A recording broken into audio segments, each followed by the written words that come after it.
In today's video, I am going to teach you how to use Notebooklm to make articles. This workflow is great when you have source material, like documents or videos, and you want to turn that information into a clear, well-supported article with citations you can verify. Start by opening your web browser and going to the Notebooklm website. Once you are on the main dashboard, look for the option that says Create New and click it.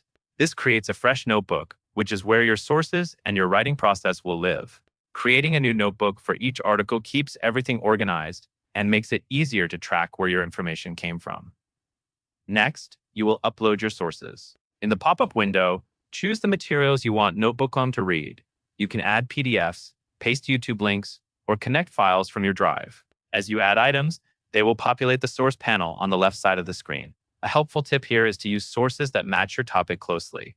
The better your inputs are, the more accurate and useful your article outputs will be. After your sources are loaded, move to the chat panel in the center. This is where the real article creation happens.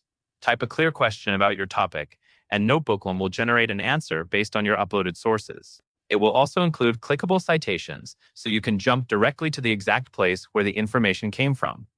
To build an article, keep your questions focused and specific. For example, ask for key points, definitions, comparisons, or a summary of a specific section. You can refine the article by asking follow-up questions that expand or clarify the previous response while staying grounded in the same sources. When you get an answer you want to keep, click Save to Note. This lets you collect strong paragraphs, facts, or outlines as you go, so you can assemble your article faster without losing good material. Finally, look at the Studio panel on the right. Here you can generate instant outputs by clicking options like Audio Overview, Slide Deck, or Video Overview. These are useful if you want to repurpose your article research into other formats, or if you want a quick high-level overview before finalizing your writing.